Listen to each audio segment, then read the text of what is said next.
अस्सलाम वालेकुम जी, मुझे कहते हैं सैयद मोहम्मद अवैस और आप देख रहे हैं प्रोग्राम स्पोर्ट्स 360। सुपर 8 मरला आपको पता है इस वक्त जारी है, जहां पर पहला मैच खेला गया था Afghanistan versus south Africa.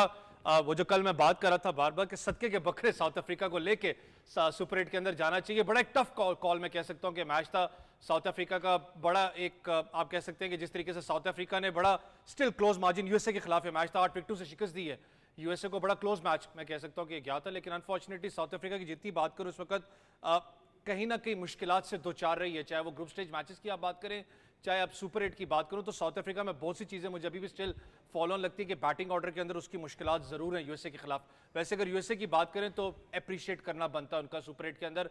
Aggressive cricket कल भी आपको देखने को मिली। जरूर साउथ अफ्रीका 18 रन से शिकस्त दी थी यूएसए को, लेकिन एक अप्रिसिएशन जरूर है उनके लिए जिस तरीके से एग्रेसिव क्रिकेट यूएसए खेलता हुआ है। चाहे वो आप ग्रुप स्टेज मैचेस की बात करें, चाहे सुपर 8 की बात करें। दूसरे मैच की अगर बात करूं तो कांटेदार मुकाबला आपको पता है इंग्लैंड वर्सेस वेस्ट इंडीज का होना था, जिसमें इंग्लैंड ने 8 विकेटों से शिकस्त दी है वेस्ट इंडीज को। एक बड़ा जबरदस्त मुकाबला आपको फिल सॉल्ट का नजर आया, जिस तरीके से जारहाना उन्होंने कल आज सुबह बल्कि इनिंग्स खेली है और बड़ा इंपॉर्टेंट क्रूशियल रोल इंग्लैंड के उन्होंने प्ले रोल किया यहाँ पर बेस्टो के साथ। कल तक सब हम जितने भी पैनलिस्ट थे यहाँ तक हम बात कर रहे थे कि शायद इंग्लैंड को मुश्किलात हों, क्योंकि अगर बात करूं विकेट की तो एसटी लुसियाना के अंदर ये one of the best wickets है हाई स्कोरिंग गेम्स की, और यहाँ पर ही था कि जहाँ पर 15-20 रन मुझे स्टिल वेस्ट इंडीज शॉट नजर आया इंग्लैंड के खिलाफ। क्योंकि जॉफर आर्चर की बात करूं, बड़ा एक जबरदस्त उन्होंने ओवर करवाया। उसके अलावा अगर आदिल रशीद की बात करें तो उन्होंने बड़ा एक जबरदस्त ओवर उन्होंने भी करवाया था, जिसकी वजह से इंग्लैंड जो है वो महदूद कर सका था वेस्ट इंडीज टीम को बड़े टोटल की तरफ बढ़ते हुए। अगर बात करें अगले मैच की तो आगे आपको पता है कि इंडिया का मुकाबला अफगानिस्तान के साथ होना है। आज खेला जाना ये मैच है और बड़ा टर्निंग ट्रैक होगा जहां पर अफगानिस्तान ने मद्दे मुकाबिल होना है इंडिया के। और उसके बाद अगर बात करें तो एक तगड़ा मुकाबला फिर आपको देखने को मिलेगा जहां पर वेस्ट इंडीज का मुकाबला होगा साउथ अफ्रीका के साथ, बल्कि इंग्लैंड का मुकाबला होगा साउथ अफ्रीका के साथ। बड़ा इंपॉर्टेंट मैच होगा वो भी इंग्लैंड वर्सेस साउथ अफ्रीका, क्योंकि जो भी टीम इसके अंदर परफॉर्म करेगी वो अपनी राह हमवार कर सकती है आगे स्टेज मैचेस के लिए। मुझे इस वक्त स्टूडियोज में हमें तीनों गेस्ट ज्वाइन कर चुके हैं। पाकिस्तान के साबिक कप्तान सना मीर, इसके साथ साथ एंकर पर्सन भी है, डिफरेंट शोज पे आप देखते भी रहते हैं, असलान कोकर, और साथ ही साथ first class cricketer Qasim Mujeeb. अस्सलाम वालेकुम। बहुत शुक्रिया तीनों मेहमानों का। कप्तान, आप यूएसए हो आई, सदके के बकरे दिए ना दिए, पहले ये बताएं। साउथ अफ्रीका की अगर बात करूं तो आज भी मुश्किलात मुझे नजर आई, कल के मैच की बल्कि बात कर रहा हूं। एक बड़ी साइड, लेकिन यूएस को आपको अप्रिशिएट करना पड़ेगा जिस तरीके से यूएसए ने एग्रेसिव क्रिकेट खेली है। बताया है कि उनके पे प्रेशर नहीं है। देखिए, बहुत ही इम्प्रेसिव यूएसए की साइड। आप सोच सकते हैं कि जिस तरह पाकिस्तान के अगेंस्ट भी हाई पेस को उन्होंने बड़ा ज़बरदस्त मैनेज किया। जनरली हम एसोसिएट करते हैं, जनरलाइज करते हैं कि जो एसोसिएट नेशंस आती हैं ऊपर वो 140 प्लस बॉलर्स के ऊपर थोड़ा सा स्ट्रगल करते हैं, पर वो चीज़ नज़र नहीं आती यूएसए के अंदर। उनके जो बैटर्स हैं वो ना सिर्फ मीडियम पेसेस और स्पिनर्स के ऊपर अटैक कर सकते हैं, पर जेन्युइन पेस को भी वो बड़ा अच्छा खेलते हैं। साउथ अफ्रीका के अगेंस्ट भी 196 के टारगेट को बड़ा ज़बरदस्त फाइट उन्होंने दिया। एंड्रस वॉस फिर अगेन नज़र आए अमंग्स रन्स, और ये बड़ी ज़बरदस्त चीज़ है यूएसए की। ऐसा नहीं लग रहा इवन दो कि टीम नई है कि ये किसी एक या दो प्लेयर्स के ऊपर डिपेंड करें। इसी तरह साउथ अफ्रीका की इवन दो उनकी बैटिंग में बहुत से प्रॉब्लम्स नज़र आ रहे हैं। हमने देखा है कि कभी टॉप ऑर्डर कोलैप्स करता है तो लोअर मिडिल ऑर्डर रन्स कर देता है, पर किसी न किसी तरीके से they are finding to a way to win. और आई थिंक ये बड़ा ज़रूरी होता है टूर्नामेंट के अंदर। और कभी कभी ऐसी टीम जो इतना मुश्किल मैचेस जीत के आई होती है फिर वो नॉकआउट में बड़ी डेंजरस हो जाती है। थोड़ा सा अगर असलान में यूएसए की बात करूं, मेरे से कप्तान भी बात करें, क्योंकि मुझे एक चीज़ अच्छी लगी यूएस की। जब स्टार्ट ऑफ द टूर्नामेंट की बात करें, one of the best teams आपके सुपर 8 के अंदर है, जो भी मामला है अपनी जगह के एग्रेसिव इंटेंट क्रिकेट उन्होंने खेली है। आपने देखा होगा, चाहे बॉलिंग की बात करें, बॉलिंग के अंदर उन्होंने बैट्समैन पे काम किया, तो उनके कप्तान को दाद देनी पड़ेगी जिस तरीके से वो फील्ड प्लेसमेंट करते हैं। बैटर्स की बात करें, उनको अपना रोल पता है। दो तीन चीज़ें, एक तो देखें जिन्होंने स्कोर किया वो अंडर 19 साउथ अफ्रीका की तरफ से खेले, अपनी मुल्क के खिलाफ उन्होंने ज़बरदस्त स्कोर कर दिया यूएसए के प्लेयर गॉस ने। फिर जो मैं समझता हूँ ना इस मैच में कमी रह गई यूएसए को, वो मुझे लगता है तजर्बे की वजह से मार खा गए। बहुत अच्छा मैच फिनिशिंग की बात आप 194 के अगेंस्ट 176 करना बहुत बड़ी बात है। एक्सीलेंट परफॉर्मेंस थी। और आप देखिए ना, राइट टाइमली जो जितना भी यूएसए साउथ अफ्रीका बुरा खेली हो आपके लीग मैचेस में, लेकिन 4 के 4 मैच वो जीती थी। दूसरा, उन्होंने 150 से ऊपर का मज़ा नहीं चखा था। अब ये सुपर 8 है तो यूएसए का भी हनीमून पीरियड एंड है, अब उन्हें सीनियर टीम्स को फेस करना है और यहीं पर तजर्बा काम आता है। देखें, सुपर 8 में टीम्स तैयारी करती हैं, उनको पता होता है हमने क्या करना है। इंग्लैंड की परफॉर्मेंस आप ज़रा लीग मैचेस की, वो भी दुआओं पे गए, इसका मैच में बारिश हो जाए तो ये हो जाए, वो उस पर पहुँचे। स्कॉटलैंड इंग्लैंड का मैच हो जाता तो शायद रिजल्ट बहुत डेंजरस होते इंग्लैंड के लिए। इंग्लैंड सुपर 8 में गई, वेस्ट इंडीज़ को वन साइडेड 17.3 ओवर्स में उन्होंने हरा दिया, 180 चेस कर लिया। वेस्ट इंडीज़ 200 कर सकती थी, थोड़ा सा वेस्ट इंडीज़ कहीं पर लैग कर गई। वेस्ट इंडीज़ अच्छा खेल रही है, 200 कर सकती थी। बॉलिंग को उन्होंने आउट क्लास किया, फिल सॉल्ट राइट टाइमली आ गए फॉर्म में। उसके बाद बेरिस्टो बड़े अरसे से वेट कर रहे थे कोई अच्छी इनिंग्स का, वो भी फॉर्म में आ गए। 2 खिलाड़ियों के आउट होने पे उन्होंने आराम से मैच जीत दिया। सेम अब अगले मैचेस में होगा। आज के मैच के तो खैर वो ए और बी टीम खेल रहे हैं, इंडिया और अफगानिस्तान। तो मुझे तो कोई ऐसा तगड़ा मुकाबले का नहीं मुझे पता, कि मैंने तो हिस्ट्री में नहीं देखा इन दोनों का कोई ऐसा तगड़ा मुकाबला जहां पर कोई नहीं होता। लेकिन मैं थोड़ा सा इस्लामी इस पे बात करना चाहूंगा, थोड़ा सा मैं यूएस के ऊपर ही आना चाहूंगा। काशी भाई, अगर मैं साउथ अफ्रीका की बात करूं, जैसे 5 के 5 मैचेस उन्होंने जीते हैं, बड़े क्लोज मार्जिन मैचेस। अगर तीनों मैचेस की मैं बात करूं, इतना ज्यादा मार्जिन नहीं था as compare to South Africa की बात करूं, एक्सपीरियंस की बात करूं। आगे सुपर 8 के अंदर उनके टफ मैचेस हैं, आगे जैसे इंग्लैंड के खिलाफ खेलना, और इंग्लैंड आपको पता है जो आज उन्हें परफॉर्मेंस दी है। साउथ अफ्रीका का इशू कहां पर आपको नजर आ रहा है? बैटिंग ऑर्डर के अंदर ज्यादा मसला है या कप्तानी का मसला? आई थिंक मसला कोई भी नहीं है। जहाँ पे साउथ अफ्रीका ने मैचेस खेले वहाँ पे किसी ने भी रन्स नहीं किए, और साउथ अफ्रीका ने भी वही किया। भारत ने भी वहाँ पे 119 ही किया था, हमने भी कुछ 5-6 रन से मैच हारा था। सो अब जाके क्रिकेट सही मानों में स्टार्ट हुई है। अब जाके स्किल सेट का पता लगेगा बैट्समैन का टेम्परामेंट कैसा है, बॉलर की पेस कैसी है, स्पिन कैसा है। बिकॉज विकेट जो है वो सपोर्ट करता हुआ नजर आएगा, चाहे वो बैट्समैन को करे या बॉलर को करे, बट वो सपोर्ट होगी। वो बॉल की उठक बैठक नहीं होगी, वो इवन बाउंस नहीं होगा, वो अजीबो गरीब सा बिहेवियर नहीं होगा। सो अब जाके क्रिकेट को आप एंजॉय कर सकेंगे, बिकॉज कैरेबियन की एक हिस्ट्री है। जिन सर्फेसेस पे मैच हो रहा है हम उनको तारीखी लिहाज से जानते हैं, भी सेंट किट्स में ये होगा, गयाना में ये होगा, बारबाडोस में होगा। सो एक हिस्ट्री के साथ वो ग्राउंड चल रहे हैं और उनकी पिचेस चल रही हैं। साउथ अफ्रीका के अगर पहले मैचेस उठा के देखे जाए तो नेपाल के साथ भी वो वैसे ही खेले जैसे वो श्रीलंका के साथ खेले या जैसे बांग्लादेश के साथ खेले, बिकॉज दोनों टीमें उस सरफेस पे बराबर थी। हमने भी आयरलैंड के खिलाफ जिस तरह का मैच खेला वैसे ही कनाडा के साथ था, वैसे ही इंडिया के साथ था, वैसे ही यूएसए के साथ था। अड़फस तो हर मैच में लगी हुई थी। और अगर हम बाहर भी हो गए तो इंडिया ने भी कोई ऐसे ही मैच खेले अगर वो हमारे ग्रुप से टॉप करके आए।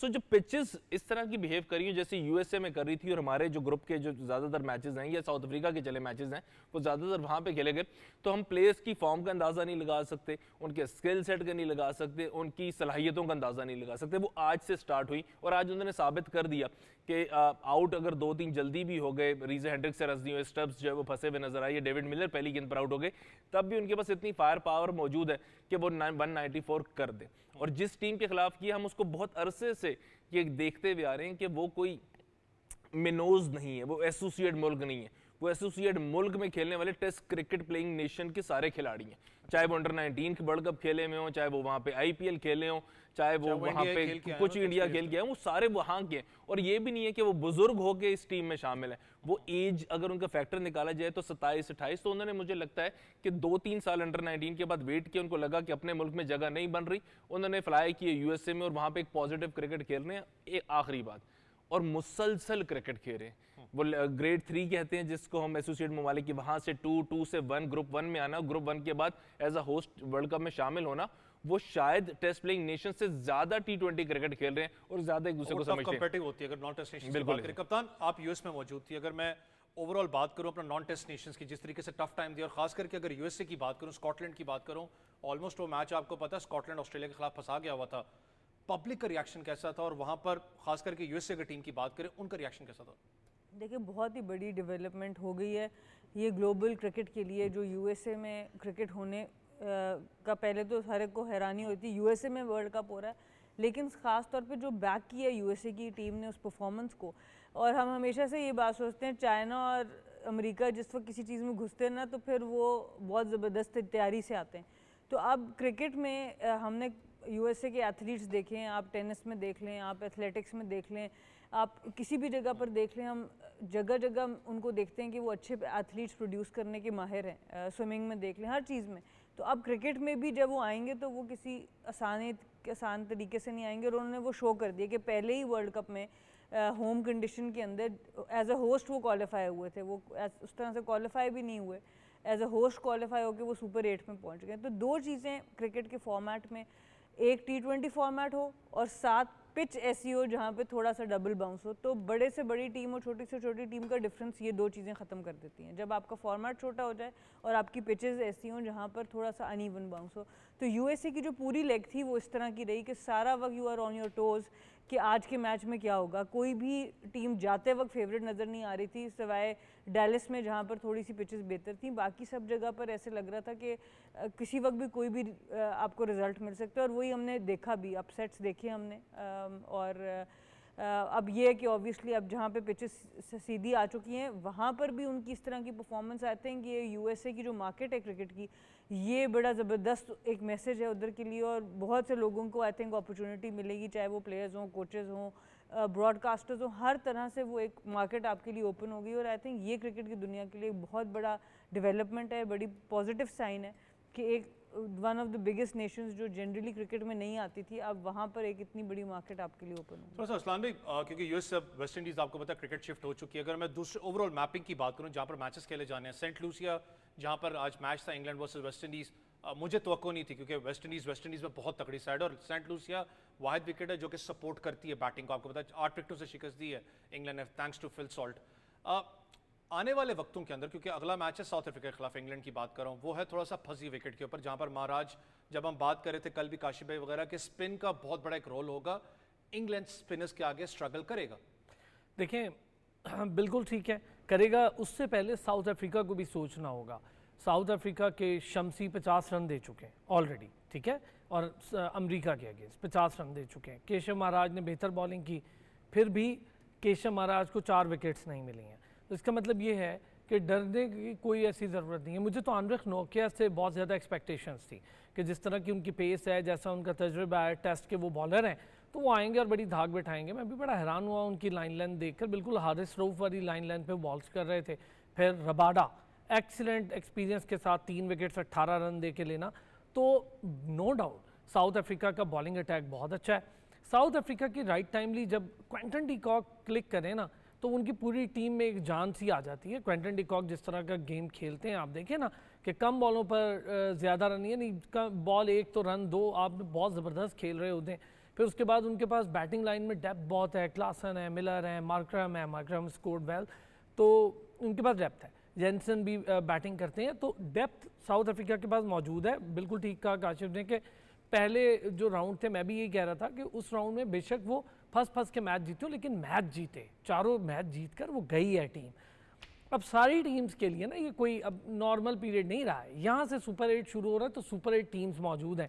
अफगानिस्तान को भी टफ टाइम मिलने वाला है, यूएसए को तो पहले ही टफ टाइम मिल गया, उन्हें अंदाज़ा हो गया होगा कि यहाँ पर अब जो बड़ी टीम्स है वो तजर्बा रख कर किस तरह खेलती हैं। फिर आपने राइट टाइमली डिसीजन, मोनाक का ना होना उनको नुकसान पहुँचा गया, उनका कैप्टन बाहर बैठा हुआ था तो वो उनको नुकसान पहुँचा गया। वो अगर होते तो माइट भी उनकी बैटिंग की स्ट्रेंथ और अच्छी हो जाती, क्योंकि वो अच्छा स्कोर पाकिस्तान के अगेंस्ट भी और अच्छा स्कोर करते हुए आ रहे थे।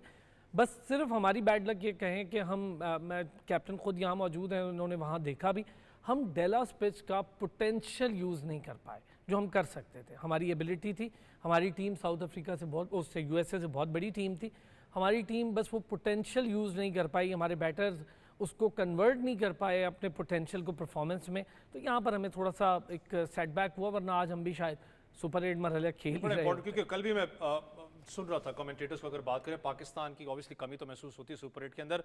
अगर वेस्ट इंडीज़ की थोड़ी सी काश में बात करूं, सॉल्ट वर्सेस अगर शेपर्ड की बात करें, 30 रन वो एक गेम चेंजिंग मूवमेंट था आपका, क्योंकि मुझे फिर भी लग रहा था कि शायद मैच थोड़ा सा फंसेगा, क्योंकि वेस्ट इंडीज़ एक बड़ी साइड है, स्कोर बहुत तगड़ा किया था यहाँ पर। लेकिन जोफ्रा आर्चर को अप्रिशिएट करना पड़ेगा, जो एक ओवर था जोफ्रा आर्चर का, शायद वो जो 15-16 रन का गैप था वो रोकने में कामयाब हुआ। निकलस पुरान के खिलाफ था 4 रन से और आखिरी इन पे वो आउट हो गए। तो एक ओवर जो है वो बीच में 17 या 16 बड़ा अच्छा हो गया, तो उसकी वजह से वो रन फ्लो या मोमेंटम जो होता है ना वो चेंज हो गया। 15-20 मुझे लगता है रन शॉट। वेस्ट इंडीज, हमने इसी टेबल पे बैठ के इसी शो में बात की कि वेस्ट इंडीज अपनी बैटिंग पे जीत गया तो जीत गया, बिकॉज यू नेवर नो कि 250 भी उनके खिलाफ कम है, और कई दफ़ा एहसास होता है कि 150 भी उनके खिलाफ बहुत ज़्यादा रन है। कल के दिन का अगर तस्करा करें, वेस्ट इंडीज़ की पहली बैटिंग आ गई, 25-30% मैच जो है वो उनका वहीं पे ख़त्म हो गया, बिकॉज विद द बॉल वो रन रोक नहीं सकते। अपार्ट फ्रॉम अकील हुसैन अभी तक कोई ऐसा बॉलर नज़र ही नहीं आया कि जो आउट करने वाला बॉलर हो।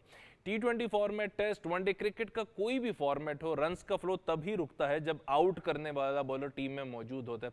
अनफॉर्चुनेटली वेस्ट इंडीज़, मैंने शायद यही कहा था कि सुनील नारायण अगर स्क्वाड में मौजूद होते, वो 4 क्रूशल ओवर वेस्ट इंडीज़ की जो परफॉर्मेंस को उसको शायद मुझे लगता है 100 टाइम्स ज़्यादा अच्छा कर सकते थे, बिकॉज विद द बॉल उनके पास आउट करने वाला बॉलर आ जाता। अगेन एक तो ये आउट करने वाला बॉलर, दूसरा कोई एक्सप्रेस पेस वाला बॉलर नहीं है। 150 प्लस पे आके कर दे। Andre Russell 130, Shepherd 130, Obed McCoy 130, 140, that is it.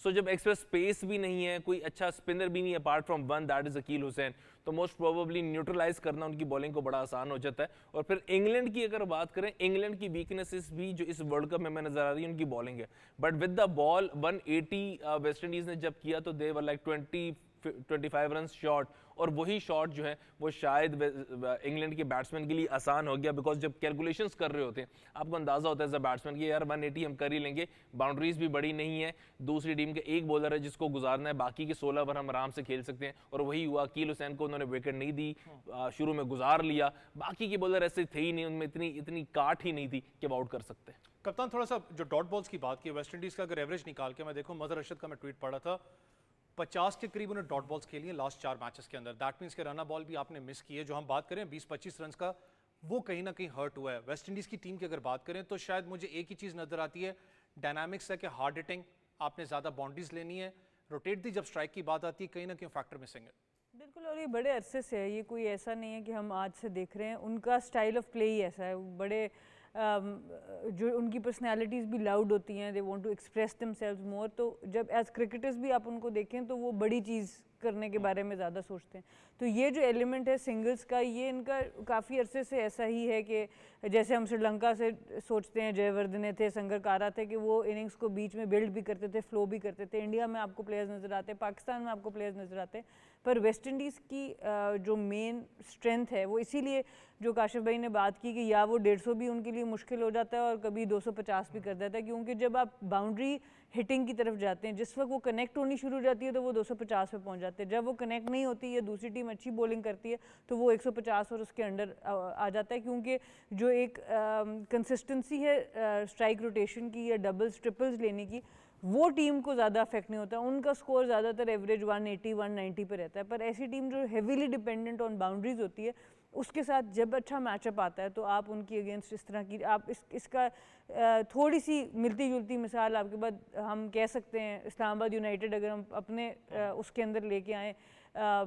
Domestic format से समझने की कोशिश करें कि वो हार्ड हिटर, जबकि उनके पास फिर जो 3 और 4 नंबर है वहाँ पे स्ट्राइक रोटेटर्स मौजूद थे। बट जनरली अगर एक टीम की एक मेन चीज़ देखी जाए तो बाउंड्री रोटेशन, बाउंड्री हिटिंग के ऊपर उनकी डिपेंडेंस ज़्यादा है। तो आई थिंक यही चीज़ें आपको नज़र आती है वेस्ट इंडीज़ के अंदर, क्योंकि उनकी जो इंडिविजुअल प्लेयर्स होते हैं वो एज मैच विनर्स अपने आप को हमेशा पोर्ट्रे करते हैं, और वो उसके ऊपर बहुत ज़्यादा प्राइड हासिल करते हैं कि मैंने अकेले मैच जिताया है। एज अ टीम तो वो परफॉर्म करते हैं, और उसकी शायद ये डायनामिक, बिकॉज वो एक डिफरेंट आइलैंड से बनी हुई टीम है, सो हर बंदे की अपनी एक इंडिविजुअल कैपेसिटी में वो एक सुपरस्टार ऑलरेडी आता है वहाँ से। तो आई थिंक वो एक पूरा कैरेक्टर है वेस्ट इंडीज़ टीम का जो आपको समझना है, और वो उसी को लेके खासतौर पर T20 फॉर्मेट में काफ़ी कामयाब भी हुए। ठीक है असलान भाई, अगर मैं बात करूँ ना मैचेस की, तो 3 सेंट लूसिया के अंदर है, बाकी डिफरेंट अपने एरियाज के अंदर है।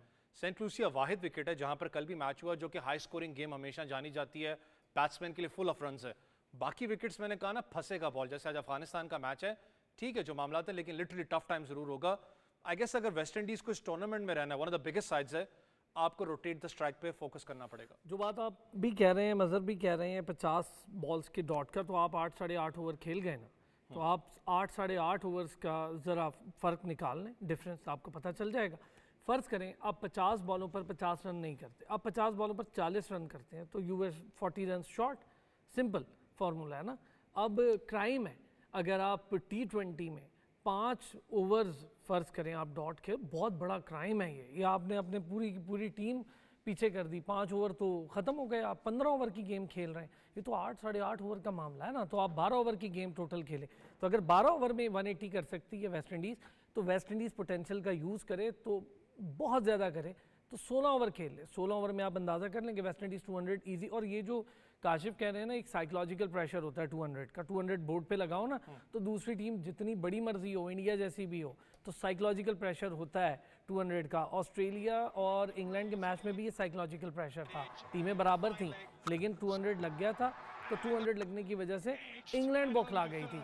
सेम फॉर अफगानिस्तान के वेस्ट इंडीज़ ने 200 कर दिया था, तो 200 की अफगानिस्तान टीम नहीं थी। अफगानिस्तान को पता है हमारा मिडल ऑर्डर स्ट्रगल कर रहा है, उस मिडल ऑर्डर की वजह से ही 200 में अफगानिस्तान फंस गई। ये 200 का जो साइकोलॉजिकल प्रेशर है ना, ये बहुत ज़्यादा। फिर स्पिन ट्रैक्स पर वो टीमें जीतेंगी जो टीमें स्पिनर्स अच्छे लेकर गई हैं। आप साउथ अफ्रीका की मिसाल ले लें, मैं बार बार कह रहा हूँ, शेयर पेस है आंद्रेख नोकिया की, क्या कर सके। जोफ्रा आर्चर इस पूरे वर्ल्ड कप में कुछ नहीं कर पा रहा। एक आधी विकेट, अच्छा ओवर, ठीक है, हो जाएगा। वुड उस तरह से नहीं चल पा रहा। रेस्टेड टोपली को वो यूज़ कर रहे हैं, नहीं चल पा रहे। उनके जिस दिन आदिल रशीद और मोइन अली चलेंगे ना, आप देखिएगा आधी से टीम वो ले जाएंगे और ये होगा। इसी तरह केशव महाराज, और यहाँ पर अगर ये चले, इंडिया के पास स्पिनर्स बहुत अच्छे हैं, इंडिया के पास जो पेसर्स हैं और वो ठीक हैं। अगर मैं 2 टॉप की बात कर लूँ, बुमराह को छोड़ दें, एक्सीलेंट बॉलर है, लेकिन उनके जो पांड्या है ना, बड़े ट्रिकी हैं। एक तो उनके पास पेस नहीं है, दूसरा अगर वो उठी हुई बॉल करते हैं तो उसमें पेस नहीं होता, बैट्समैन को जान मारनी होती है। फ़खर के साथ वो अक्सर यही होता है कि आप आगे निकलते हैं, आपको अगर आपके बल्ले पे तेज़ बॉल ना मिले तो आपसे नहीं होती वो हिट। तो ये जो ट्रिकी बॉलर्स हैं ना, ये बड़ा कामयाब होंगे वेस्ट इंडीज़ में, और हिस्ट्री भी यही है कि वहाँ पर आप स्पिन ट्रैक्स हैं तो आप ट्रिकी हैं, स्पिनर्स के साथ ही मैचेस जीतते हैं। काशिफ भाई, कल भी अगर मैं थोड़ा सा बात करूं ना, अगर इंग्लैंड बॉलर्स की हम बात करें, कल भी आदिल रशीद वगैरह की हम बात कर रहे थे, लेकिन फास्ट बॉलर्स को कल मैं स्ट्रगल करते हुए देखा है इस विकेट के ऊपर। स्पिनर्स ने डोमिनेट जरूर किया, आदिल रशीद ने बड़ा एक ओवर अच्छा किया, लेकिन सबसे अच्छी जो मुझे अक्लमंदी वाली चीज़ लगी थी फिल सॉल्ट की थी कि हवा की डायरेक्शन को ज़्यादा यूज़ करते हुए, आपने देखा होगा मिड विकेट एरिया पे ज़्यादा फ्लो था एयर का, उन्होंने कोशिश की कि उसी एरिया के अंदर ज़्यादा टारगेट करें शॉट्स को। देखिए, एक तो नेचुरल बैट स्विंग जो है ना, वो लॉन्ग ऑन मिड विकेट ही जाता है, ठीक है। बड़े एक्स्ट्राऑर्डिनरी कोई बैट्समैन होगा जिसका बैट स्विंग जो है वो एक्स्ट्रा कवर पॉइंट पे भी उसी स्पीड से चलता है, बिकॉज ये आपका प्रॉपर एक आर्क बनता है, तो बॉल आपका जब आर्क है वो उसी तरफ लेके जाता है। तो एक तो फिल शॉट। फिर कल के अगर ग्राउंड की बात करें तो उसकी डायमेंशंस, एक तरफ से स्क्वायर बाउंड्री छोटी है, एक तरफ से बड़ी है, तो आप एज अ बैट्समैन चांस ले रहे होते हैं छोटी बाउंड्री पे, बिकॉज आप फील कर रहे होते हैं कि यार आधी भी लगी तो छक्का हो जाएगा, ठीक है। ये एक नेचुरल बैट्समैन की इंस्टिंक्ट है कि छोटी बाउंड्री को टारगेट कर लीजिए। अनफॉर्चुनेट रहे बॉलर के, जब फिल सॉल्ट के पास स्ट्राइक आई और उनका ओवर आया तो छोटी बाउंड्री भी उनको मिल गई और हवा की डायरेक्शन भी मिल गई, और that adds to the skill set of Phil Salt. ऐसा नहीं है कि सिर्फ हवाई गेंद को लेके जो सॉल्ट का स्किल सेट है वो भी बड़ा अच्छा है। सो मैं शायद इस वर्ल्ड कप के स्टार्ट में इन्हीं दोनों टीमों का तस्करा करते हुए 2 ही बातें हुई थी कि दोनों की बैटिंग जो है वो it's sort of a batting के जो किसी दिन कुछ भी कर सकती है। कितनी पुरानी बात है, कोएन मॉर्गन ने कहा था कि अब जो डिजिटल स्कोर बोर्ड है उसमें 500 का फिगर भी लगा दो, हम वनडे में 500 कर देंगे। और 480 तक अगेंस्ट ऑस्ट्रेलिया पहुंच गए थे, और ऑस्ट्रेलिया की तगड़ी बॉलिंग थी, और वो भी इंग्लिश कंडीशंस में। सो यही इनकी डायनामिक बैटिंग है। मैं शायद इस इंग्लैंड की टीम को बहुत अच्छा रेट करूं द मोमेंट आदिल रशीद के साथ एक और अच्छा स्पिनर आ जाए, बिकॉज मोइन अली पे आप उतना रिलाई नहीं कर सकते। द मोमेंट का लिविंगस्टन आए, रोवन पावल ने उनको एक ही ओवर में लूट लिया, आउट भी हो गए, बट एक ही ओवर में 3, 3.5, 3 छक्के शायद लगा दिए थे। So still they are lacking one quality spinner, और ये एक्सप्लॉइट करेगी वो टीम जिसकी आगे से बैटिंग अच्छी होगी। आगे इंडिया अफगानिस्तान की चलें, हल्की सी बात कर लेते हैं। अभी तक इंडिया ने कुलदीप यादव और युजवेंद्र चहल नहीं छोड़े हैं। वो जिस मोमेंट पे वो भी दोनों उतर आएंगे तो 2 हल्के जो पेसर हैं वो भी कम हो जाएंगे, ठीक है। अभी आप देखिए इंडिया की अगर बुमराह की बात करते हैं तो सिराज को, पांड्या को, या इवन शामी नहीं भी खेले तो हम उस अंदाज से एज अ बॉलर रेट नहीं करते। बट जब कुलदीप यादव उतरेंगे, चहल उतरेंगे, 2 रिस्ट स्पिनर जिनको हर जगह पे स्पिन मिलेगा, फ्लाइट भी अच्छी है, डिसीव भी करते हैं, चहल स्लो भी है, इन दोनों के साथ जडेजा और अक्षर पटेल को मिला लिया जाए या इनमें से किसी एक को मिला लिया जाए तो that is that spin combination. जी 12 ओवर ये होगा, that is that spin combination कि जो कि बड़ा इफेक्टिव होगा, और 4 ओवर बुमराह के। सो जिसके पास अगेन सना यहाँ बैठी हैं, बेहतर जानती हैं कि batting win you matches, bowling win you tournaments. So that is where tournament वो टीम जीतेगी जिसकी बॉलिंग स्ट्रेंथ पूरी होगी। कप्तान एग्री करेंगे, क्योंकि स्पिन बॉलिंग ऑप्शन की बात करूं तो बहुत ज़्यादा बात हो रही थी। बरार की भी मुझे उस दिन काशिफ ने बड़ा अच्छा एक्सप्लेन किया कि शायद हमने वेस्ट इंडीज़ के लिए रखा था क्योंकि वहाँ स्पिन बॉलिंग कंडीशन है। चाहल की बात करूं, यहाँ तक अगर बात करूं, यादव की बात करूं, यादव आपको पता है बहुत एक रीहैब के बाद आए, लास्ट टाइम वर्ल्ड कप के अंदर में टफ टाइम पाकिस्तान को दिया, उनको ऐड ऑन कितना ज़्यादा प्रेशर दूसरी टीम के लिए होगा?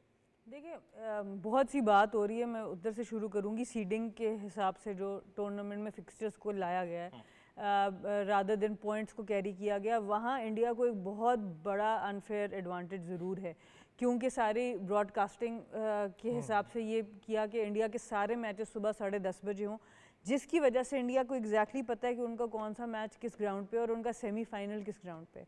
तो जो इनकी सिलेक्शन हुई है 4 स्पिनर्स की, वो उस सेमीफाइनल के क्लैश की वजह से भी बहुत ज़्यादा डिपेंडेंट है। उन्होंने क्यों अपने स्क्वाड में इतने स्पिनर्स रखे? क्योंकि उनको ऑलरेडी पता है कि उन्होंने अपने मैचेस कहाँ पर खेलने हैं। ये बाकी टीम्स के लिए जो है वो एक अनफेयर ज़रूर चीज़ है, बट क्योंकि आपको पता है कि इंडिया की ओवरऑल प्रेजेंस जो है वो आईसीसी के अंदर और टूर्नामेंट्स के अंदर ऐसी है कि उससे आप ज़्यादा फाइट कर नहीं पा रहे, कोई भी टीम नहीं कर पा रही। प्लेयर्स बोल ज़रूर रहे हैं, आप इंग्लैंड ऑस्ट्रेलिया के प्लेयर्स को देखेंगे वो सीडिंग के नाम पे बात ज़रूर कर रहे हैं, डायरेक्टली वो बोल नहीं पाते बीइंग इन दिस सिस्टम। पर उसकी वजह से आई थिंक इंडिया को ये एडवांटेज है और वो अनलीश करेंगे इन स्पिनर्स को जब उनको लगेगा कि ठीक टाइम ज़रूर आएगा। पाकिस्तान का ऑब्वियसली इब्रार को आप सोच रहे थे वहाँ पर अनफॉर्चुनेटली मुझे ये नज़र आता है कि बॉलिंग ने पहले मैच में जो डेलिस का मैच था लेंथ सही हिट नहीं की, और आप बॉलर्स कोई भी क्वालिटी के ले आए, 1-2 बॉलर्स को बदलने पर अगर आपकी length as a fast bowling unit सही हिट नहीं हो रही और एज अ स्पिन यूनिट आपको ये नहीं पता कि इस पिच पे मैंने मार के बॉल करना है या छोड़ के बॉल करना है। अगर आप अक्षर पटेल और जडेजा को देखें तो जो पाकिस्तान इंडिया का मैच था उस पर सारा वक्त तेज़ बॉल किया उन्होंने, ठीक है बीच में फ्लाइट भी दी है, लेकिन ज़्यादातर उन्होंने वो स्पेस ही नहीं दिया बैट घुमाने का। तो ये इस तरह के जो डिफरेंट क्वालिटी ऑफ बॉलर्स होते हैं वो बड़े इंपॉर्टेंट होते हैं और इंडिया ने अपनी वो सारी बेसिस को कवर कर लिया है विद नोइंग कि जी उनके मैचेस कहाँ कहाँ पर है। तो ऑब्वियसली पाकिस्तान का अबरार का जो ऑप्शन था वो भी अभी इंटरनेशनली इतने टेस्टेड नहीं है, वो भी खेलते तो आई डोंट नो कि किस तरह की परफॉर्मेंस होती। वो आपको पता तब चलता है जब आपने इंटरनेशनली टेस्ट किया होता है। मैं जाने से पहले भी यूएस से यही बात करी थी कि we are an under cook team. हम लोगों ने पूरी टीम की तैयारी नहीं है, कप्तान बदलते रहे, बैटिंग पोजीशंस बदलती रही, आखिर में आके उस्मान खान की इंडक्शन हो गई, सारा बैटिंग ऑर्डर बदल गया, ओपनर सारा वक्त बदल रहे हैं, कभी रिजवान आ रहे हैं, कभी साइम अयूब आ रहे हैं। तो हम लोगों की अंडर कुक टीम थी। चांस हमने लिया जो नवाज से हमने करवाया था पिछले वर्ल्ड कप या पिछले एशिया कप और इन जगहों पर कि जी लेफ्टी को ऊपर भेज दें, पर इमाद वसीम ने लास्ट जो बैटिंग नंबर 5 नंबर 6 पे की है वो लीग क्रिकेट के अंदर की है। 2 साल हो गए उस बात को। तो वो जो माइंडसेट था कि मैं आखिरी ओवर तक लेके जाऊंगा और मैं आखिर में चार्ज लूंगा, वो इंटरनेशनल क्रिकेट में काम नहीं करता, क्योंकि आखिर में बुमराह आएंगे बॉलिंग करने, आखिर में उनके बेस्ट बॉलर्स आएंगे। तो अनफॉर्चुनेटली प्लानिंग का हमारा जो हम प्लानिंग कर सकते थे हम वो नहीं कर पाए। ठीक है कुछ प्लानिंग हमारे हाथ में नहीं है, जैसे वो ऑस्ट्रेलिया के भी हाथ में नहीं है, इंग्लैंड के भी हाथ में नहीं है कि हमारे मैचेस कहाँ होंगे, वो सिर्फ इंडिया के हाथ में। पर जो प्लानिंग हम कर सकते थे वो भी हमने नहीं की और दुख सबको जो सारे इधर बैठ के जिनको तकलीफ हो रही है क्रिकेट में, वो दुख इसी बात का है कि जो प्लानिंग हम कर सकते थे, हम एक कप्तान को 6-8 महीने 2 साल दे सकते थे कि वो अपनी टीम तैयार करे, हम अपनी बैटिंग ऑर्डर्स को सेट कर सकते थे, हम अपने बॉलर्स को आइडेंटिफाई कर सकते थे, उनको मैच प्रैक्टिस दे के लेके जाते। तो हम लोग कुछ पता नहीं है किस प्लेयर को हमने ऑलराउंडर रखा है, किसको हमने बैटिंग ऑलराउंडर रखा है, हमें यही बेसिक चीज़ें नहीं पता थी। तो अनफॉर्चुनेटली आप फिर क्या आपने बड़े अपना इंपॉर्टेंट पॉइंट है यहाँ पर। जब हम बात करते हैं लीग क्रिकेट की, तो इस चीज़ पे तो हमेशा मैं जोर देता हुआ कि यार लीग क्रिकेट की कप्तानी बिल्कुल एक डिफरेंट चीज़ है। जब आप इंटरनेशनल कप्तानी के अंदर तो उसका बॉल गेम आपकी डिफरेंट चीज़ हो जाती है। अफगानिस्तान की टीम की बात करूँ, ओवरऑल अगर प्लेयर्स की इंडिविजुअली बात करता हूँ, अरसलान भाई लीग्स के अंदर आपको टॉप परफॉर्मेंस नजर आते हैं, चाहे नबी की बात करूँ, चाहे गुलबदीन नाइब की बात करूँ, चाहे आप गुलरेज की बात करें, जितने भी आपको नजर आते हैं लड़के। लेकिन ऐसे टीम यूनिट की जब बात करें, हाईली डिपेंडेंट है अपने ओपनर्स के ऊपर। जैसे हम पाकिस्तान बाबर आजम पे हाईली अपना डिपेंडेंट होता है, जो मिडिल ऑर्डर है वहां पर आपको ज्यादा इशू नजर आ रहा है। थोड़ी सी बात अगर आप इजाज़त दें तो जो कैप्टन ने किए, तो ये बहुत सही पॉइंट है।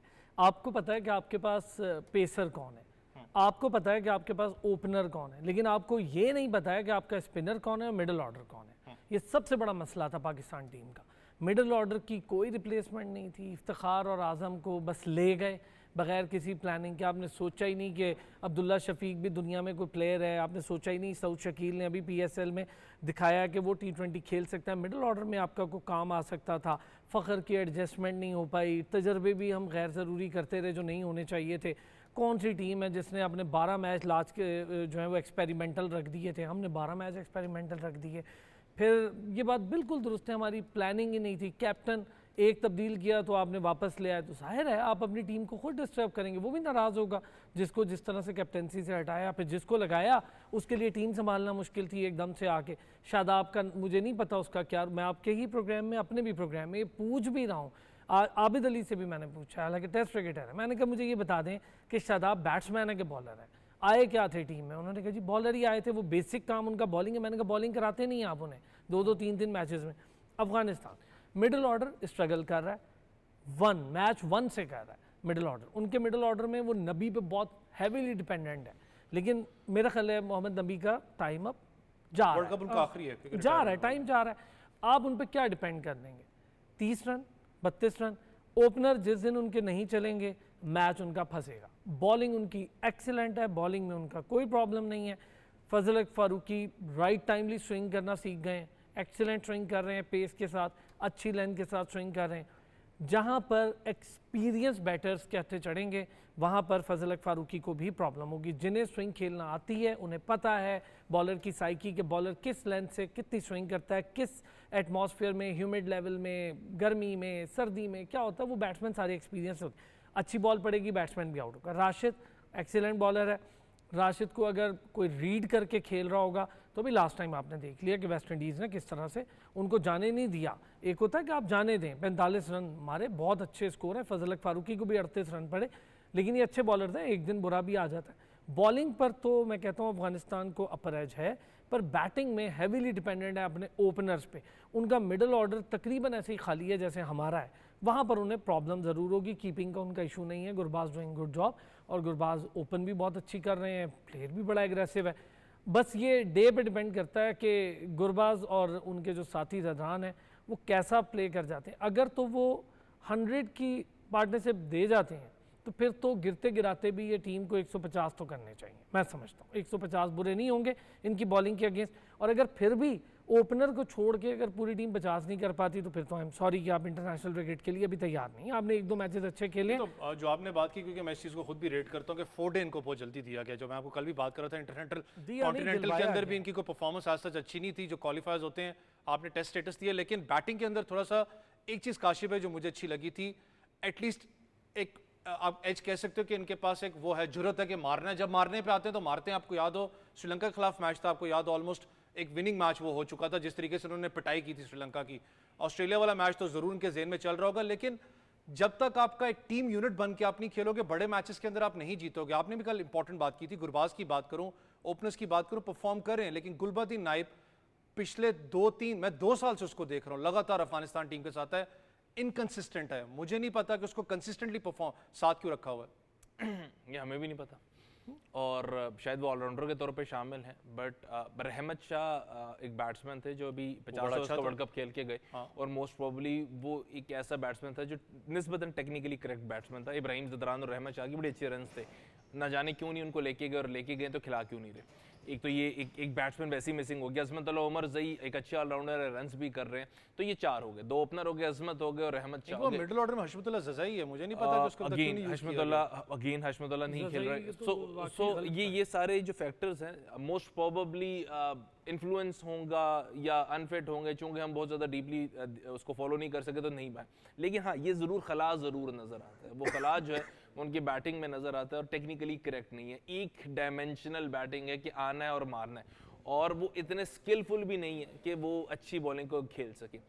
अफगानिस्तान की बात करें, मुझे 12 ओवर उनके बड़े अच्छे सेफ नजर आते हैं। T20 को हम 4-4 ओवर्स के स्लॉट में भेजें तो 12 ओवर बड़े सेफ नजर आते हैं। ऊपर से 2 या 3 ओवर फजल फारूकी के पुराना गेंद वो भी नहीं कर सकते। राशिद के 4 ओवर उनके साथ अगर नूर कर दें वो उनके ओवर हो जाएंगे, या मोहम्मद नबी अगेंस्ट लेफ्ट हैंड कर दें, अगेन मोहम्मद नबी आगे लेफ्ट हैंड कर दे तो ये दैट इज इट। मुजीब तो बाहर है, मुजीब तो अनफिट हो गए। बट बाकी के 8 ओवर करने के लिए किस पे रिलाई किया जाएगा, वो कौन सा बॉलर होगा, वो स्टिल अभी पेंडिंग है। और अगेन अब अफगानिस्तान अगर सुपर 8 में है, that is a big league, ये बड़े लड़कों की गेम है, और यहाँ पे आपको हर बेस कवर करनी पड़ती है, और अफगानिस्तान की बेसिस कवर नहीं है। So most probably they struggle, और वो स्ट्रगल कायम रहेगी अनलेस अनटिल कि जैसे इन्होंने न्यूजीलैंड के खिलाफ मैच जीता है कि ऊपर के 2 बैट्समैन उन्होंने रन कर दिए और नीचे जो टॉप के 2 बॉलर्स थे उन्होंने 8 आउट कर दिए, तो मैच जीता जा सकता है। बिकॉज T20 एक बड़ी परफॉर्मेंस से भी जीता जा सकता है। टेस्ट में आपको 4-5 परफॉर्मेंसेस चाहिए होती हैं, बट T20 एक बड़ी परफॉर्मेंस से जीता जा सकता है। वो रहमानुल्लाह गुरबाज की बैटिंग होगी, राशिद की बॉलिंग में 4 आउट हो गए या फजल के 4 आउट हो गए, और वो मैच को समेट लिया।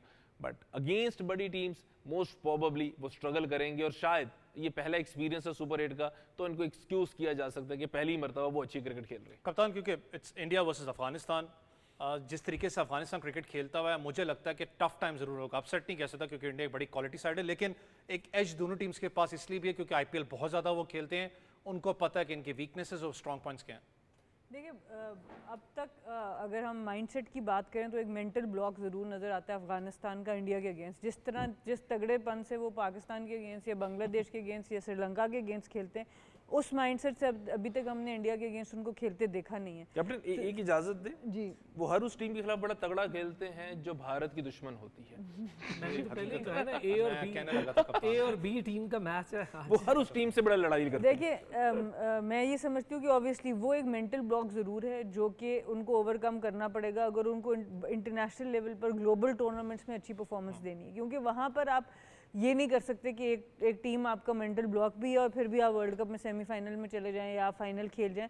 अगर तो आपने वर्ल्ड चैम्पियंस बनना है। राशिद खान की कप्तानी में एक चीज़ जो मुझे नज़र आती है उनकी, कि ऑब्वियसली एक चीज़ जो मुझे ओवरऑल अफगानिस्तान टीम की अच्छी लगती है कि उनको टीम बनाने आती है। ठीक है, एक दो प्लेयर्स की हमेशा हमें समझ नहीं आ रही होती। एक टाइम था करीम जन्नत की, तो मुझे समझ नहीं आती थी वो कैसे खेल जाते हैं हर मैच, पर वो एक फैक्टर उनका रहता है क्योंकि ऑब्वियसली पूल ऑफ प्लेयर अभी भी लिमिटेड है एज़ कम्पेयर टू अगर आप बाकी टीम्स को देखें। पर अच्छी चीज़ जो नज़र आती है कि वो अपने क्वालिटी प्लेयर्स की इज़्ज़त भी करते हैं और उनको साथ लेके भी चलते हैं और इकट्ठे रह के खेलना जानते हैं। तो मोहम्मद नबी शायद बहुत से लोगों की नज़र में पिछला वर्ल्ड कप उनका आखिरी हो जाना चाहिए था, पर वो उनको लेके आए, उनके एक्सपीरियंस को इस्तेमाल कर रहे हैं और एज अ टीम वो जेल हैं। तो ये चीज़ उनकी अच्छी नज़र आती है। राशिद खान के अंडर मुझे नज़र आया उनका बैटिंग ऑर्डर थोड़ा सा मुझे बेहतर नज़र आया। राशिद खान खुद बेहतर, उनकी जो यूज़ है उनका एज अ बैटर, बॉलिंग में तो हम सबको पता है, पर एज एन ऑलराउंडर उनकी बैटिंग पोजीशन कभी कभी बहुत लो होती थी, तो वहाँ पर थोड़ी सी मुझे बेहतर इस वर्ल्ड कप में नज़र आया कि वो यूज़ उसको बेहतर करें। तो आई थिंक बहुत they have to play out of their skins India के अगेंस्ट जीतने के लिए, और एक मैच किसी भी टीम को चाहिए होता है वो मेंटल ब्लॉक बदलने के लिए, और वो ये बेहतरीन मैच है क्योंकि वेस्ट इंडीज़ की पिचेस में आपको थोड़ी ज़्यादा हेल्प भी मिलेगी विद कंसिडरिंग उनके पास जिस तरह की स्पिन अटैक है। ऑब्वियसली मुजीब का इंजर्ड होना बहुत बड़ा इस वक्त इस सुपर 8 मरहले में उनको सेटबैक है, पर अगर मोहम्मद नबी के होते हुए, राशिद खान के होते हुए अगर बेहतरीन टाइम है, गुरबाज की जैसी फॉर्म लगी हुई है, वो यही टाइम है कि इसी मैच में आप इंडिया को एक टफ टाइम दे सकें। तो देखेंगे आज का मैच, मैं तो बड़े एक्साइटमेंट से देखूंगी क्योंकि मुझे भी फीलिंग तो यही आ रही है कि शायद थोड़ा सा तगड़ा मैच हो, पर अनफॉर्चुनेटली अगर इनके ओपनर्स जल्दी आउट हो गए फिर बहुत ही वन साइडेड। ये बड़ा इंपॉर्टेंट होगा ओपनर्स कैसे परफॉर्म करते हैं। ओपनर्स की बात करूं तो असलान भाई बहुत तनकीद हो रही है, तनकीद कंस्ट्रक्टेड हो रही है, लेकिन विराट कोहली की अगर ओपनिंग की बात करें, एबी डिविलियर्स ने यहाँ तक एक बयान दिया था, मैं ट्वीट शायद पढ़ रहा था, उन्होंने कहा कि विराट कोहली को सुपर 8 के अंदर जहाँ उनकी पोजीशन थी वहाँ पर आके खेलना चाहिए, ओपन नहीं करना चाहिए। यार देखें, अब विराट कोहली और रोहित शर्मा, मैं समझता हूँ कि उनके पास ना प्रॉब्लम नहीं है, उनके पास प्लेयर का पूल इतना बड़ा है, उनको क्या प्रॉब्लम है जो शुभमन गिल को ड्रॉप कर सकते हैं, जो शामी को ड्रॉप कर सकते हैं, जो अश्विन को ड्रॉप कर सकते हैं, उनको क्या प्रॉब्लम है भाई? वो श्रेयस अय्यर को नहीं खिला रहे, उनको क्या प्रॉब्लम है? उनके पास पूल ऑफ प्लेयर बड़ा है, कोई मसला नहीं है। विराट कोहली पे वो डिपेंडेंट नहीं है, हम डिपेंडेंट हैं, वो नहीं है ना। विराट कोहली आउट हो जाएगा तो हो जाएगा, पीछे उनके प्लेयर्स पड़े हैं, पांड्या खुद बहुत अच्छी बैटिंग कर लेता है, जडेजा तक उससे भी नीचे चले जाए तो बैटिंग हो जाती है, उनको प्रॉब्लम नहीं है। उनका प्लान, मेरा ज़ाती सा ख्याल ये है, उनका प्लान ये था कि शायद इन पिचेस पर स्टे करने वाला एक बैट्समैन की ज़रूरत होगी जो टॉप ऑर्डर में स्टे करे, और ये शायद उन्होंने ये उठाया होगा ये वाला फार्मूला। बाबर और रिजवान को देख के वो ना माने, लेकिन बाबर रिजवान को देख के उन्होंने ये फार्मूला ज़रूर उठाया है कि 152-0 वाला, उसके बाद से उनकी काफ़ी मेंटालिटी में भी चेंजेस आए हैं, बार बार टीम भी वो अपनी रिवैम्प करें। तो उनको ये था कि जिन पिचेस पर हम खेलने जा रहे हैं वहाँ पर बहुत तेज़ चलने वाले एक ओपनर तो ठीक है, रोहित शर्मा है, कोई टेंशन नहीं है, उनके साथ कोई स्टे करने वाला चाहिए। तो शायद ये मेंटालिटी लेकर विराट कोहली को ओपन करवाया गया, लेकिन विराट कोहली ओपन में चल नहीं रहा। अनफॉर्चुनेटली लास्ट मैचेस में उन्होंने स्कोर नहीं किया, बट विराट कोहली में ये कैपेसिटी तो है, बड़ा मैच होगा और जिस दिन ज़रूरत पड़ेगी वो चल जाएगा, नहीं चलता तो उनको परवाह नहीं है। उनके नीचे मिडिल ऑर्डर पर भी एक से एक प्लेयर है ना, उनके मिडिल ऑर्डर स्ट्रगल नहीं कर रहा है, वो जीत जाते हैं मिडिल ऑर्डर से। हमारी बॉलिंग के आगे अगर उनकी ओपन नहीं चली तो मिडिल ऑर्डर ने उनका मिलाकर स्कोर कर दिया था, जितना भी वो ले गए हमसे तो बेहतर ही ले गए, लेकिन मिडिल ऑर्डर में उन्होंने स्कोर कर लिया। असलान भाई थोड़ा सा सॉरी, एक चीज़ मैं ज़रूर ऐड करना चाहूँगी कि सुपर 8 शुरू हो गया, अभी कोहली के रन्स आप देखना मतलब ये प्रिडिक्शन इसलिए करूँ कि वो बिग मैच प्लेयर है, बिग टूर्नामेंट्स में व्हेन इट रियली काउंट्स पिछले वर्ल्ड कप में T20 वर्ल्ड कप में सबसे ज़्यादा जब प्रेशर था उनके ऊपर कि वही टीम में सिलेक्शन होनी भी चाहिए कि नहीं, किस तरह ही केम एंड ही परफॉर्म्ड और किस तरह की सिचुएशन में इंडिया पाकिस्तान वाला मैच उन्होंने निकाल दिया था।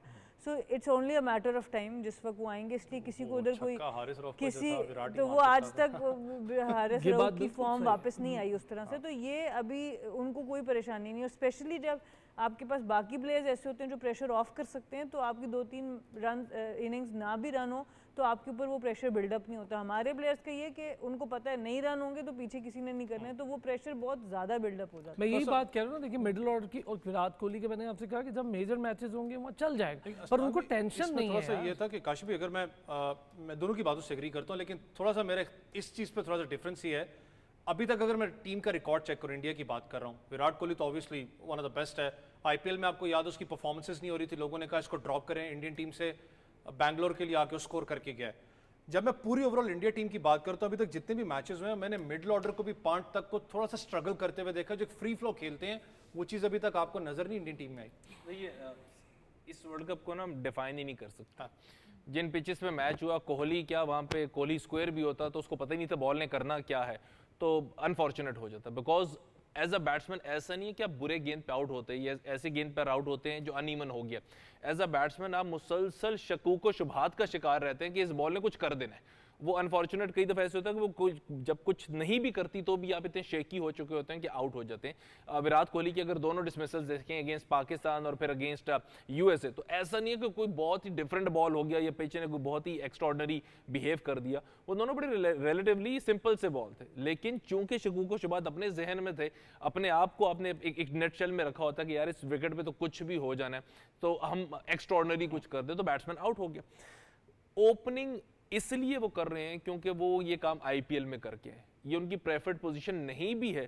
तो अब विराट कोहली एज में उस जगह पे पहुंच गए हैं, अपने टॉयलेट ऑफ द करियर पे हैं कि अब उन्होंने एक्स्ट्रॉर्डनरी करना है तो टीम में जगह लेनी, बिकॉज वॉइसेस बहुत ज्यादा आनी शुरू हो गई।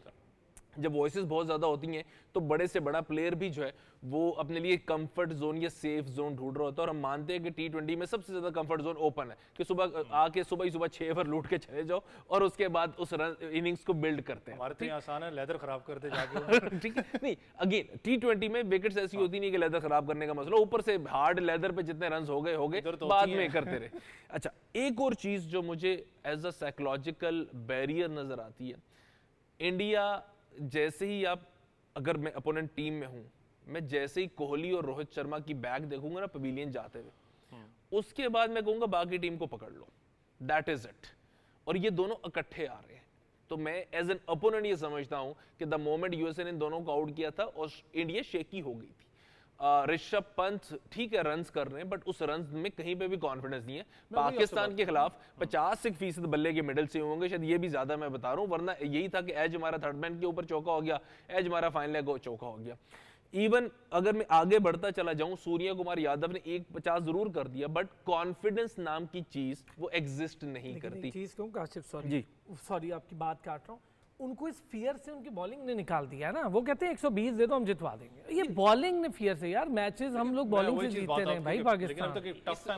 ऐड कर लेते हैं, इसमें ऐड कर लेते हैं, ये फियर तब निकला जब पाकिस्तान के खिलाफ एक मैच जीते, वो भी हम उनकी बॉलिंग से नहीं हारे, हम अपनी बैड सिलेक्शन ऑफ शॉट्स से हारे। ऐसा तो नहीं वो किसी ने ऐसे करके आउट स्विंग कर दी और हमसे अनप्लेबल बॉल हो गया। It's a bad selection for our and, हमारे बैट्समैन की तरफ से। काशिफ भाई बड़ा शॉर्ट टाइम है मेरे पास, क्योंकि मुझे मूव ऑन करना है। कप्तान, मेरा फेवरेट टॉपिक है सदके के बकरे आजकल, क्योंकि पाकिस्तान टीम तो नहीं लेके गई, साउथ अफ्रीका वर्सेस इंग्लैंड, सदके के बकरे काम आएंगे इस दफा, चौकस कटा खत्म होगा।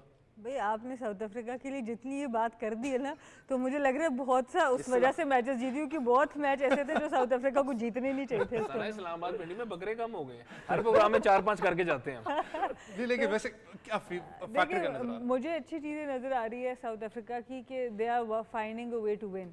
जो आखिरी रन आउट हुआ, मुझे वो मैच याद आ गया ऑस्ट्रेलिया वाला, जो वही अंडर आर्म थ्रो जो थी वो साउथ अफ्रीका के अगेंस्ट चली गई। तो मैं तो चाहूँगी, अब पाकिस्तान टूर्नामेंट में नहीं है तो मैं तो चाहूँगी साउथ अफ्रीका जी के, मेरी बड़ी फेवरेट टीम। न्यूजीलैंड भी नहीं है, वो भी मेरी एक फेवरेट टीम थी। श्रीलंका मुझे पसंद है, वो भी सारे। सो अब ये कि अब मैं तो चाहूँगी कि साउथ अफ्रीका फाइनली इस टैग को ज़रूर उतारे। बड़ा टाइम हो चुका है कि उनको इस तरह का, लेकिन जब तक ऑब्वियसली उनकी बैटिंग फायर नहीं करेगी, वो भी क्विंटन डिकॉक पे बहुत हाईली डिपेंडेंट है। ठीक है, उनका मिडल ऑर्डर भी ऑन एंड ऑफ रन कर रहा है, पर जब बड़ी टीम के अगेंस्ट बात आती है तो क्विंटन डिकॉक की इनिंग्स बड़ी इंपॉर्टेंट हो जाती है, और आई थिंक वो उनको देखना होगा।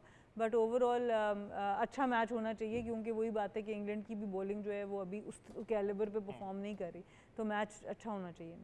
अनफॉर्चुनेटली वक्त खत्म होता है प्रोग्राम का। आप तीनों मेहमानों का बहुत शुक्रिया। It's a big game, Afghanistan versus India आज खेली जाएगी, और कल जो सुबह मैच खेला जाना है आई वॉच मैच है सबके लिए, जिसमें साउथ अफ्रीका का मुकाबला इंग्लैंड के साथ होगा। ऑल द बेस्ट है साउथ अफ्रीका को, अल्लाह करे कि वो चोकस का अटैक ग्रुप स्टेज मैचेस के अंदर ही खत्म हो गया हो, क्योंकि बड़ा क्लोज मैच है, 4 मैचेस वो जीते हैं। मुझे और मेरी टीम को वनडे तक इजाजत दें। अल्लाह हाफ़िज़।